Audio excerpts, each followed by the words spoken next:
जय जय श्री आनंदमयी माँ। एक दिव्य शक्ति हमारे समीप। डे 3। आइए माँ के दिव्य स्वरूप को अपने हृदय में धारण करें। गुरु मंडल के दिव्य आशीर्वाद से, परम पूज्य गुरुदेव वंदे माता जी के आशीर्वाद से इस दिव्य स्वाध्याय को आगे बढ़ाएं। नववधु 13 वर्ष की आयु में। अगला चैप्टर। प्रचलित प्रथानुसार निर्मला देवी के विवाह की व्यवस्था अल्प व्यय में कर दी गई थी। निकट आटपाड़ा ग्राम के निवासी एक ब्राह्मण पुत्र को योग्य वर के रूप में चयनित किया गया तथा सभी आवश्यक व्यवहारिक औपचारिकताएं पूर्ण करने के पश्चात विवाह संस्कार हेतु तिथि निर्धारित की गई। फरवरी सन 1909 के शुभ दिवस 13 वर्षीय निर्मला सुंदरी देवी का पाणिग्रह संस्कार श्री रमणी मोहन चक्रवर्ती के संग संपन्न हुआ। पुलिस बल में कार्यरत वर व कन्या की आयु में अंतर कुछ अधिक था। विवाह संबंधी सभी धार्मिक विधियों के पूर्ण हो जाने के पश्चात कन्या अपने माता पिता के संरक्षण में पुनः अपने गांव लौट गई। लगभग 2 वर्ष व्यतीत हो जाने पर निर्मला देवी को ससुराल भेजा गया। रमणी मोहन का तबादला अन्य स्थान पर होने से नववधु को पति के परिवार के निवास स्थान पर उनके साथ रहने के लिए भेजा गया। इस नूतन परिवेश में निर्मला देवी ने अपना व्यवहार व आचरण अत्यंत उत्कृष्ट एवं शालीनता से प्रदर्शित किया। वे एक आदर्श गृहिणी की प्रतिमूर्ति के रूप में ढल गई। मुख पर अधिकतर घूंघट का आवरण तथा सभी के प्रति विनम्र एवं आदर सम्मान का भाव रखती। इस शिष्ट मर्यादित वधु ने अपने स्वभाव माधुर्य से शीघ्र ही समस्त परिवार का मन मोह लिया। नववधु का अधिकतर समय गृह कार्य में ही व्यतीत होता था। वे प्रत्येक कार्य को इस पूर्णता से निष्पादित करती मानो वे प्रत्येक कार्य में निपुण हो। सतत गृह कार्य में संलग्न रहने के फलस्वरूप उनके हाथों से रक्त स्त्राव होने लगता, परंतु प्रसन्न वंदना स्वयं के मुख से कभी प्रतिवाद नहीं करती थी। किंतु शीघ्र ही परिवार के सदस्य को भान हो गया कि उनकी प्रसन्नता हेतु वे अथक प्रयास कर रही थी। परिवार के बालक बालिकाएं भी निर्मला देवी से अत्यंत प्रेम करने लगे तथा उनका आग्रह था कि परिवार की इस नूतन सदस्य को वे किसी अन्य संबोधन के स्थान पर मां कहकर पुकारेंगे। शीघ्र ही नववधु की पाक कला की प्रशंसा भी होने लगी। एक अवसर पर निर्मला देवी को किसी अतिथि हेतु भोजन बनाना था। उन अतिथि को मूली से पूर्णतः अरुचि थी। सारे दिन चेष्टा कर अति सुस्वाद भोजन तैयार किया गया। अतिथि ने तृप्त होकर जब प्रशंसा की तब मां ने हंसते हुए उन्हें बताया कि सभी व्यंजन यहाँ तक कि मिष्ठान भी मूली से ही बनाए गए हैं। सन 1914 में 18 वर्षीय निर्मला देवी को अष्टाग्राम में पति श्री रमणी मोहन ने बुलवा भेजा। विदा करते समय दीदी माँ ने अपनी पुत्री को जो सलाह दी उनके अद्भुत दिव्य दाम्पत्य जीवन का मूल मंत्र बन गई। उन्होंने कहा था, जिस प्रकार अब तक माता पिता की आज्ञा का सम्मान पूर्वक अनुसरण किया है, उसी प्रकार पति को गुरु मानकर उसकी प्रत्येक आज्ञा का पालन करती रहना। अब तक श्री रमणी मोहन का विचार था कि उनका विवाह एक साधारण ग्रामीण कन्या के साथ हुआ है। उन्हें यह भी ज्ञात हो गया था कि उनकी पत्नी अत्यंत परिश्रमी एवं मधुर स्वभाव वाली है। तदंतर निर्मला देवी का साहचर्य होने पर उन्होंने पाया कि उनकी पत्नी एक प्रखर ईश्वरीय आलोकितता से आच्छादित है। इस अनुभूति के उपरांत सामान्य दाम्पत्य जीवन का विचार भी उनके मन मस्तिष्क से विलुप्त हो गया। वास्तव में भाग्य ने जिन पुरुष विशेष को निर्मला देवी सुंदरी के पति एवं संरक्षण हेतु चयनित किया, वे स्वयं इस गहन गंभीर भूमिका को निभाने हेतु उपयुक्त विलक्षण व्यक्तित्व के धनी थे। बाद के वर्षों में मां कहती थी कि उनके पति के सबोध चित्त में शारीरिक स्तर के विचार अथवा इच्छा कभी उदय ही नहीं होते थे। कदाचित उनके अवलोकन में अनजाने भी यदि मां को इस प्रकार का भान हो जाता था, तब मां तत्क्षण गहन समाधि में प्रवेश कर जाती थी। विचलित होकर मां को पुनः सामान्य स्थिति में लाने हेतु श्री रमणी मोहन कीर्तन अथवा मंत्रोच्चारण प्रारंभ कर देते थे। इससे स्वयं उनके चित्त में भी विचार परिवर्तन हो जाता था। जीवन काल के उत्तरार्ध में श्री रमणी मोहन को प्रत्यक्ष अनुभव हो गया था कि माँ अखंड ब्रह्मचारिणी अथवा सनातन कुमारी है। श्री रमणी मोहन अपनी पत्नी को एक दिव्य बालिका के रूप में देखते थे तथा स्वयं को उनके संरक्षक के रूप में। तत्पश्चात उन्होंने श्री माँ को अपना आध्यात्मिक गुरु बना लिया और आध्यात्मिक गुरु का स्थान दिया। माँ पति के प्रति सदैव प्रेम तथा सम्मान का भाव प्रदर्शित करती थी तथा पूर्णतः आज्ञाकारी पत्नी की भूमिका निभाते हुए प्रत्येक कार्य अथवा यात्रा उनकी अनुमति लेकर ही प्रारंभ करती थी। माता पिता के बाद माँ ने पति को ही गुरु माना। कैसा अद्भुत यह परस्पर गुरु भाव! माँ का सरल बाल सुलभ स्वभाव देखकर श्री रमणी मोहन प्राय कहा करते थे, तुम अभी अल्प वयस्क हो, तुम्हारी आयु वृद्धि होने पर तुम्हारी सोच में परिवर्तन हो जाएगा। पूर्व घटनाओं का वर्णन करते समय माँ हंसते हुए कहती थी, लगता है मेरी आयु में वृद्धि हुई ही नहीं। पति के संग जीवन के इस नूतन चरण में प्रवेश करने पर फिर एक बार निर्मला देवी पूर्ण भाव दर्शाते हुए सहज सुगमता से अपने कर्तव्य पालन में रत हो गई। पति की सेवा सदा त्रुटिहीन होती, उनकी प्रत्येक सुख सुविधा पूर्ति हेतु तत्परता दर्शाते हुए निपुण कुशल गृहिणी में अपनी गृहस्था संभाली। माँ का रूप लावण्य इस समय चरम पर था। लालित्यपूर्ण छरछरी देह यष्टि, घुटनों से नीचे तक लंबी घनी श्याम केश राशि तथा दिव्य आध्यात्मिक प्रभा से प्रदीप्त उनका मुखमंडल, जिसके दर्शन मात्र से चित्त में स्वतः श्रद्धा का भाव जागृत हो जाता। एक अवसर पर नवदंपति दुर्गा पूजा उत्सव हेतु आमंत्रित किए गए। तब तक माँ का अधिक व्यक्तियों से परिचय नहीं हुआ था। रक्त वर्ण साड़ी धारण किए हुए जैसे ही माँ ने प्रवेश किया, वहां एकत्रित लोग अचंभित होकर प्रणाम करते हुए कह उठे, वाह, हमारे मध्य साक्षात माँ दुर्गा पधारी है। कुछ ही समय के अंतराल में वहां माँ रंगा देवी के नाम से जाने जाने लगी।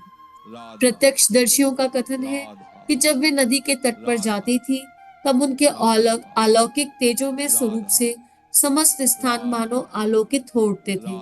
ऐसा भी देखा गया है कि जब माँ रात्रि के अंधकार में टहल रही होती थी, तब उनकी देह से एक मध्यम ज्योति से आच्छादित दृष्ट होती थी।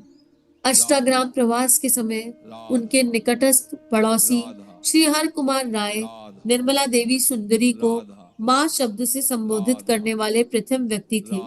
वे अत्यंत धार्मिक प्रवृत्ति के श्रद्धालु पुरुष थे।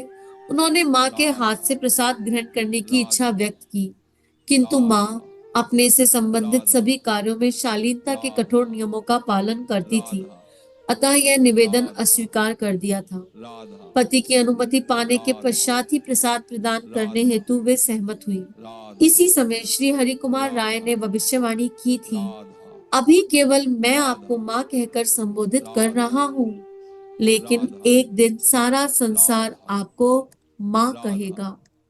जय जय श्री आनंदमयी माँ, जय जय श्री आनंदमयी माँ। अगला अध्याय, माँ के दिव्य अलौकिक स्वरूप का प्रकटीकरण। अष्टाग्राम में कि एक कीर्तन के आयोजन के मध्य माँ का अलौकिक भाव सर्वप्रथम जन समूह के समक्ष प्रकट हुआ था। वहां पुरुष वर्ग झांझ मजीरे की ताल पर कीर्तन कर रहा था तथा महिला वर्ग कुछ दूर से देख रहा था। एकाएक माँ की देह सूखे पत्ते के सदृश मानो वायु के वेग से घूमते हुए भूमि का किंचित स्पर्श सा करती हुई कीर्तन मंडली के मध्य जा पहुंची। महाभाव से सभी लक्षण प्रदर्शित करती हुई माँ की दिव्य देह कभी हवा में तैरती होती, कभी कीर्तन की ताल पर भूमि पर लोटपोत होती तथा इस प्रक्रिया में उनके नेत्र एवं मुखमंडल एक अलौकिक ज्योति से उद्भित हो जाते। भाव का वेग कुछ शांत होने पर माँ भूमिस्थ होकर गहन समाधि में प्रवेश कर गई। लंबे अंतराल के पश्चात माँ को स्वाभाविक स्थिति में लाने हेतु पुनः कीर्तन किया गया। सन 1918 में श्री रमणी मोहन का तबादला ढाका के निकट बाजितपुर में हो गया। वहां उनकी स्टेट क्लर्क के पद पर नियुक्ति की गई।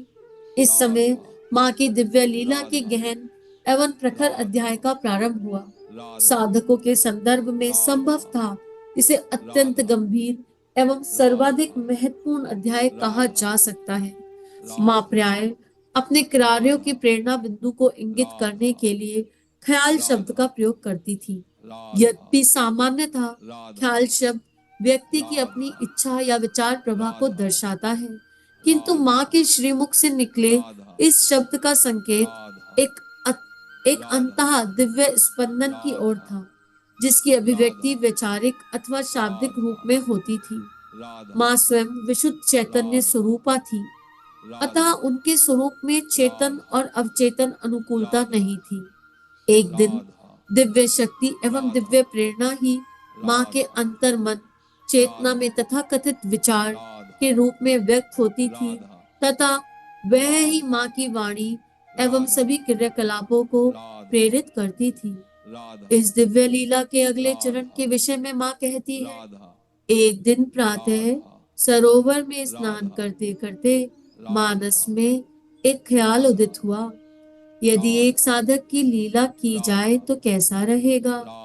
माँ उस स्थिति का वर्णन करते हुए कहती है कि उस अंतः वैचारिक स्पंदन के प्रकट होने के साथ ही जन्म से ही अंतर्निहित उस परम ज्ञान को मानो एक क्षीण आवरण ने ढक दिया। उस आवरण की भेदन प्रक्रिया को उजागर करने हेतु ही यह घटना घटित हुई थी। इस प्रकार साधना की यह प्रखर लीला प्रारंभ हुई, जो आगामी 6 वर्ष तक सतत चलती रही। अन्य अवस्थाओं की भांति यह अवस्था भी माँ के निज संकल्प से संपादित नहीं हुई, अपितु सभी कुछ स्वतः निर्बाध रूप से घटित होता चला गया। नित्य प्रति महाग्रह कार्य से निवृत्त होकर तथा पतिदेव की अनुमति प्राप्त कर संध्या के समय साधना हेतु बैठ जाती थी। अपने शयन कक्ष में नियत स्थान को स्वयं स्वच्छ कर वहां धूप बत्ती प्रज्वलित करती तथा शांत भाव से योग साधना में बैठ जाती। तत्पश्चात हरि नाम स्मरण करते करते गहन समाधि में प्रवेश कर जाती थी। माँ की देह पर स्वतः प्रकट यौगिक क्रियाओं को जिज्ञासावश निहारते निहारते उनके प्रति निद्रा मग्न हो जाते। एक अवसर पर उन्होंने माँ से कहा, हम शाक्त हैं, फिर तुम हरि नाम का जप क्यों करती हो। प्रत्युत्तर में माँ ने प्रश्न किया, फिर क्या मैं जय शिव शंकर का जप करूं। पति की सहमति पाकर माँ शंकर शंकर का जप करने लगी। नाम परिवर्तन होने पर भी यौगिक क्रियाएं यथावत प्रकट होती रहीं। इससे यह स्पष्ट होता है कि भगवान का कोई भी नाम हो, सभी दिव्य है और वे समान रूप से प्रभावी होते हैं। बाद के वर्षों में माँ ने कहा कि यदि साधक निरंतर साधना में संलग्न रहे, तब उसकी आध्यात्मिक प्रगति हेतु उपयुक्त परिस्थितियां उपयुक्त समय पर निश्चित ही प्रस्तुत हो जाती है। माँ ऐसा भी कहती है कि यदि साधक अपनी मना स्थिति के अनुकूल दिव्य नाम का निष्ठा पूर्वक सतत जप करता है, तब उसके फलस्वरूप इष्ट देवता कृपा पूर्वक उसकी साधना में सहायक होते हैं। इस नियम का ज्वलंत उदाहरण माँ ने स्वयं प्रस्तुत किया। माँ की साधना लीला का प्रारंभ शिव नाम जप से हुआ था। इस जप साधना के फलस्वरूप गहन गंभीर अवस्थाओं के प्रादुर्भाव का वर्णन करते हुए माँ ने बताया है कि किस प्रकार जप का प्राण से योग हुआ और उसके फलस्वरूप किस प्रकार चेतना में अनेक परिवर्तन स्वतः होते रहे। उपयुक्त समय पर इस साधना में सहायक आसन एवं मुद्राएं, अन्य विविध यौगिक क्रियाएं भी माँ की देह से प्रकट होती रही। जय जय श्री आनंदमयी माँ इदं श्री सद्गुरुवे नमः। राधा राधा राधा। हमारे YouTube चैनल को सब्सक्राइब कीजिए और बेल आइकन पर क्लिक कीजिए ताकि आने वाली सभी वीडियो की नोटिफिकेशन आपको मिलती रहे। आप सभी को बहुत बहुत थैंक यू।